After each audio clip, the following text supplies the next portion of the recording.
জি 24 ঘন্টা ডিজিটালে আপনাদের সকলকে স্বাগত জানাই। আপনারা একাধিক খবর দেখেছেন, পিআরবিসি অর্থাৎ লোহিত রক্তকণিকা এবং প্লাজমা বাইরের রাজ্যে বিক্রি করে দেওয়া হয়েছে এসবিটিসিকে না জানিয়ে। কোথায় পিআরবিসি বিক্রি করা হয়েছে, লোহিত রক্তকণিকা বিক্রি করা হয়েছে? বিহার, উড়িষ্যা, মধ্যপ্রদেশ, এই রাজ্যগুলির যে বেসরকারি ব্লাড ব্যাংক রয়েছে সেই বেসরকারি ব্লাড ব্যাংকগুলিকে বিক্রি করে দিয়েছে এ রাজ্যের বিভিন্ন বেসরকারি ব্লাড ব্যাংক। পাশাপাশি প্লাজমা বিক্রি করা হয়েছে মহারাষ্ট্র, গুজরাটের বিভিন্ন বহুজাতিক যে ওষুধ সংস্থাগুলি রয়েছে তাদের কাছে প্লাজমা বিক্রি করা হয়েছে রাজ্যের স্বাস্থ্য দপ্তর তথা এসবিটিসি অর্থাৎ স্টেট ব্লাড ট্রান্সফিউশন যে কাউন্সিল রয়েছে এই কাউন্সিলকে না জানিয়ে তাদেরকে অন্ধকারে রেখে এইভাবে রক্ত এবং প্লাজমা পাচার করে দেওয়া হয়েছে। এবং এমন একটা পরিস্থিতি তৈরি করা হয়েছিল, রাজ্যের প্রায় 11টি বেসরকারি ব্লাড ব্যাংক তারা এই পিআরবিসি এবং প্লাজমা পাচারকে একটা ব্যবসার পর্যায়ে নিয়ে গিয়েছিল।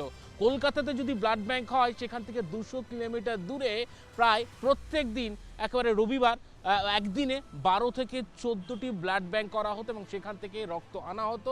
নিয়ম থাকে 6 ঘন্টার মধ্যে সেপারেশন করতে হয় পিআরবিসি এবং প্লাজমা, কিন্তু সেই সেপারেশনের কোনো বালাই ছিল না এবং পরদিন অথবা তারপর দিন এইভাবে সেপারেশন করা হতো প্লাজমা এবং লোহিত রক্তকণিকা এবং তা বাইরের রাজ্যে বিক্রি করে দেওয়া হতো। এই অনিয়মের পরই তদন্তে নামে রাজ্যের স্বাস্থ্য দপ্তর।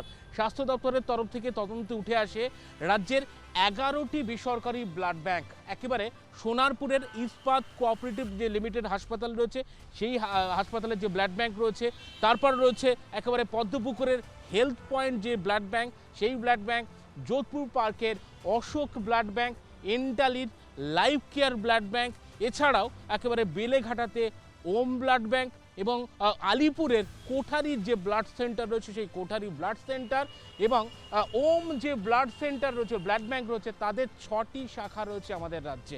কোথায় কোথায় রয়েছে? কলকাতার বেলেঘাটাতে, হাওড়াতে, হাওড়া মিউনিসিপ্যাল কর্পোরেশনে এবং উত্তর দিনাজপুরের ক্ষেত্রে উত্তর দিনাজপুরে এবং নদিয়াতে রয়েছে এবং 2 বর্ধমান, পূর্ব বর্ধমান, পশ্চিম বর্ধমান, এমনই 11টি ব্লাড ব্যাংক রয়েছে। এই 11টি ব্লাড ব্যাংকের বিরুদ্ধে এবার ব্যবস্থা নিতে চলেছে রাজ্যের স্বাস্থ্য দপ্তর।